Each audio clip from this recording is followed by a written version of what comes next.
Hey guys, सबसे पहले आप सभी को हैप्पी होली। इस होली सीजन पर हेलो ऐप पर खुशियों के रंग जमाएं और 2 करोड़ रुपए तक के प्राइज जीतिए हेलो के नए होली कैश धमाका के साथ।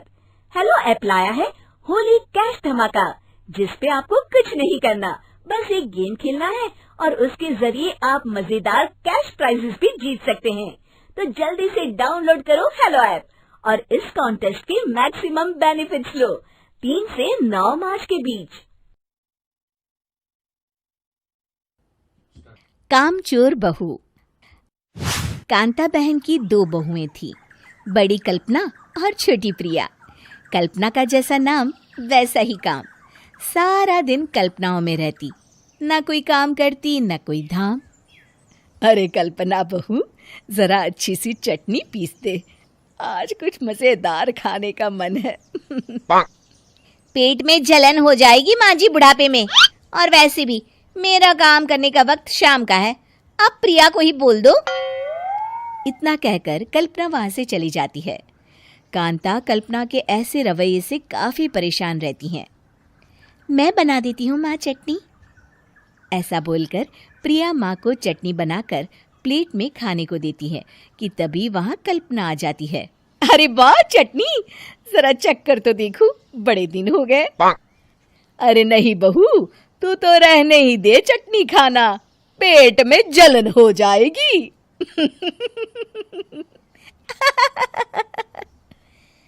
इतना कहकर कांता और प्रिया दोनों हंसने लगते हैं। कल्पना सारा दिन या तो मोबाइल में यूट्यूब देखती या फिर सोती रहती। उसका कमरा भी बिखरा और गंदा रहता।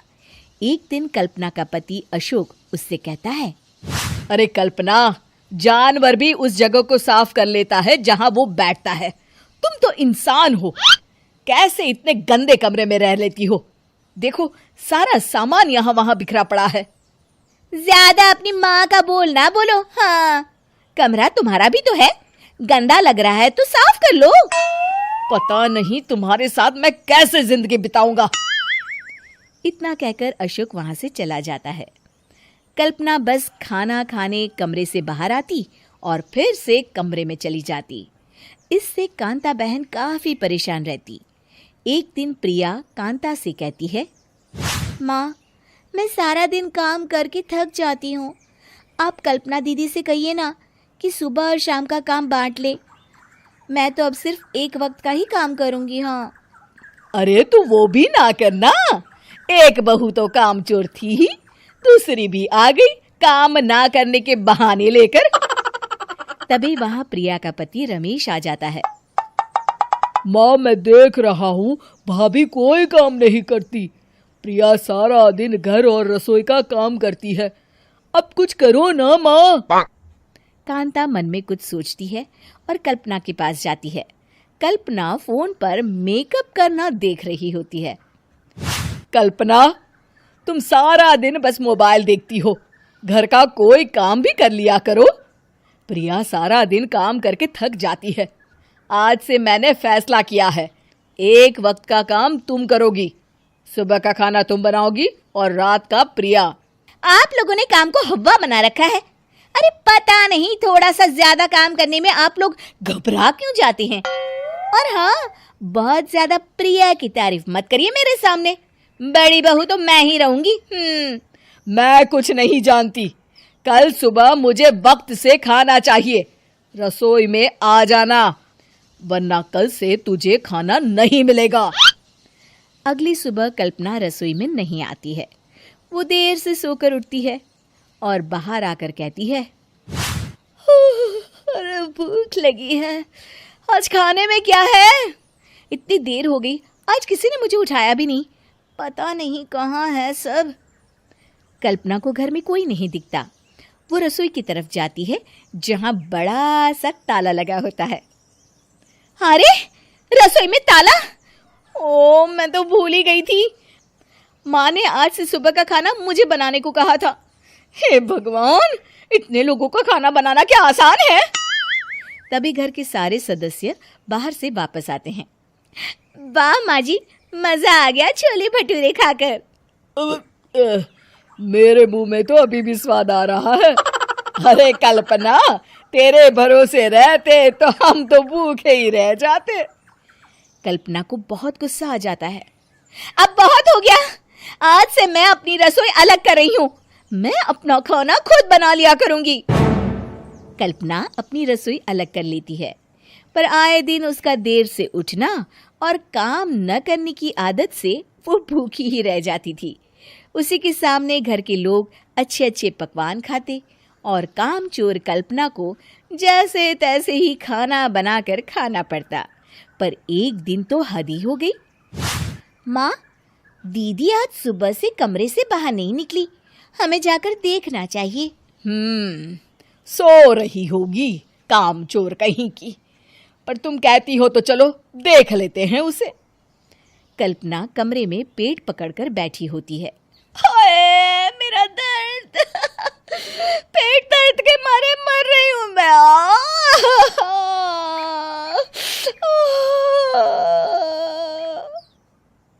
अरे दीदी, क्या हुआ? पेट में दर्द क्यों हो रहा है? डॉक्टर को दिखाया आपने?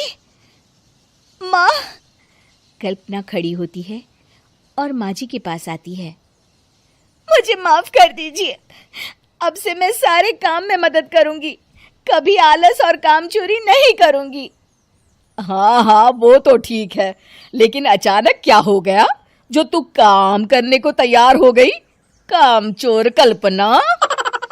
माँ, लगातार बासी और उल्टा पुल्टा खाना खाने के कारण मेरे पेट में इन्फेक्शन हो गया है। काम न करना पड़े इसलिए मैं 2 दिन का खाना एक दिन ही बना लेती थी।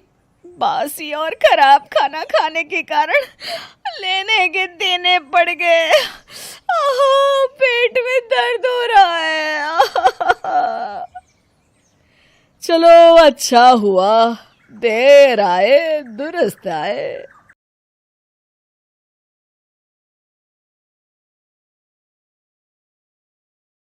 मुग्धा और उसकी सास के बीच पूरा समय सास के किसी न किसी काम को लेकर मतभेद चलते ही रहते हैं। बहू, ओ बहू, जरा चाय बना दे। मुग्धा चाय लेकर आती है। ये लीजिए, और कुछ चाहिए? अरे नहीं, बस चाय पीने का मन था। जाओ तुम दूसरा काम करो।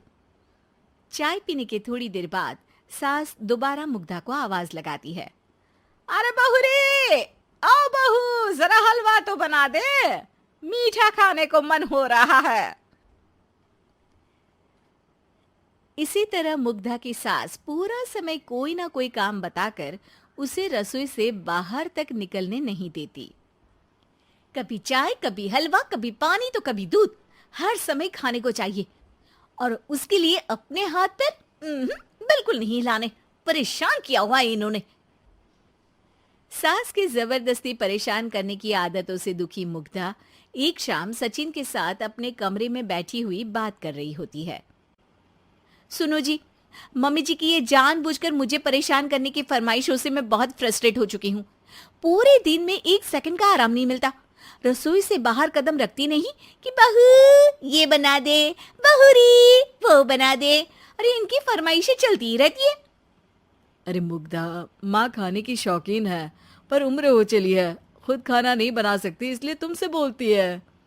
अरे तो शौक भी उम्र देख कर रखने चाहिए ना। समझ में नहीं आता, हर समय फेविकॉल का जोड़ लगाए सोफे से चिपके बैठी रहती है। इतना सब डाइजेस्ट कैसे हो जाता है उन्हें? अरे तुम मेरी माँ से इतनी नफरत कैसे कर सकती हो? मैं उनसे नफरत नहीं करती जी, बस परेशान हूँ। जहां मुग्धा अपने पति से ये सब बोल रही होती है, वहीं उसकी सास भी कमरे के बाहर दरवाजे से कान लगाए सारी बातें सुन रही होती है और अगली दोपहर रसोई में मुग्धा के पास जाती है। बहू, आज ना मेरा कुछ मसालेदार खाने का मन है। तो चाय बना दूं? मुझे बहुत पसंद है। अरे ना, ऐसा कर लिट्टी चोखा बना ले। और हाँ, जितना मसाला बातों में मिलाकर पति को सुनाती हो ना, सब्जी में भी वैसे ही डाला करो, खाना स्वादिष्ट बनेगा। सास की बात सुनकर मुग्धा हैरान रह जाती है। मतलब अब पूरा समय मुझ पर हुक्म चलाने के साथ बंद कमरे में हुई पति पत्नी की बीच की बातें भी सुनती है? अरे बात जब मेरी थी तो सुनने में क्या दिक्कत है? ये कहकर सास वहां से चली जाती है। अरे अब तो हद पार हो गई, इस तरह से तो ये मेरा जीना मुश्किल कर देंगी। मुग्धा सास की हरकतों से परेशान उसका हल सोचने लगती है और इसी तरह कुछ दिन बीत जाते हैं जिसमें सास का जन्मदिन आता है। मुग्धा बहुत खुशी के साथ अपनी सास को एंड्रॉयड मोबाइल गिफ्ट करती है। मम्मी, आपको सबसे बात करने के लिए बहुत दिक्कत होती है ना, कभी सचिन तो कभी मुझे बोलना पड़ता है, पर इस मोबाइल से आपको कोई दिक्कत नहीं होगी। एक जगह बैठे बैठे बहुत कुछ कर सकती हैं अब आप। मोबाइल देख सासू माँ खुश हो जाती है, पर उसे इस्तेमाल करना तो आता नहीं, इसलिए साइड में रख देती है। जिसे देख मुग्धा घर का सारा काम छोड़ मोबाइल सेट कर सास को इस्तेमाल करना सिखाने लगती है, जिसके बाद अब सास पूरा समय मोबाइल में ही लगी रहती है।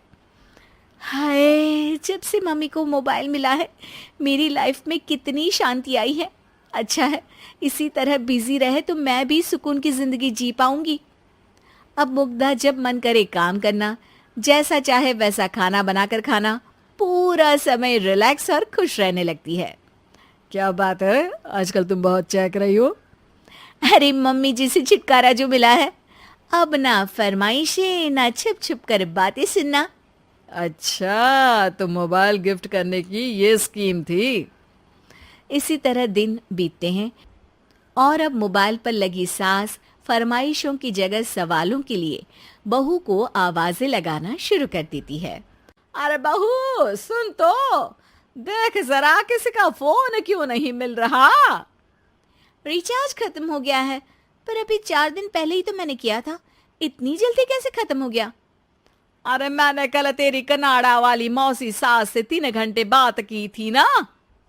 क्या, इतना महंगा तो मोबाइल भी नहीं आया जितना महंगा इसका रिचार्ज पड़ रहा है। इसके बाद तो जैसे मुग्धा के दिन के 24 घंटे में से 20 घंटे सास के पास उनके मोबाइल रिलेटेड प्रॉब्लम सॉल्व करने की ड्यूटी ही बन जाती है। अरे मुग्धा, ये मोबाइल में अचानक तेरी मौसी सास की शक्ल क्यों दिखने लगी, और ये तो हिल भी रही है। मम्मी, ये गूगल डुओ का वीडियो कॉल है, इसमें आप बात करने के साथ एक दूसरे की शक्ल भी देख सकती हो। अच्छा, ये तूने मुझे पहले क्यों नहीं बताया। अब बताने के लिए पहले नहीं बताया। इसी बीच सचिन भी वहां आ जाता है और सास अपनी वीडियो कॉल में बिजी हो जाती है। क्यों, सास बहू में क्या गपशप चल रही है। इसे गपशप नहीं, दिमाग का दही होना बोलते हैं। पर तुम तो मम्मी को मोबाइल देकर बहुत खुश थी, फिर क्या हुआ। हाँ, उसका सुकून भी कुछ ही दिन मिला। अब घर के टंटे खत्म हुए तो मोबाइल की टिंग टिंग शुरू हो गई। देखो भाई, कुछ पाने के लिए कुछ खोना तो पड़ता है। आखिर तुमने मोबाइल अपने फायदे के लिए ही तो दिया है, तो फिर सवालों के जवाब भी देने पड़ेंगे, क्योंकि जब तक उनके हाथ में ये फुंथरू रहेगा तुम्हारी लाइफ में प्राइवेसी और सुकून रहेंगे। कहने का मतलब है अगर इससे प्यार बढ़े तो दाग अच्छे हैं। अरे मुझे पहले दिन से ही पता है मोबाइल किस मकसद से दिया गया है, भूलो मत, इससे पहले मैं बातें ही सुनती थी। सास की ये बात सुनकर मुग्धा शॉक में और सचिन हंसता रह जाता है।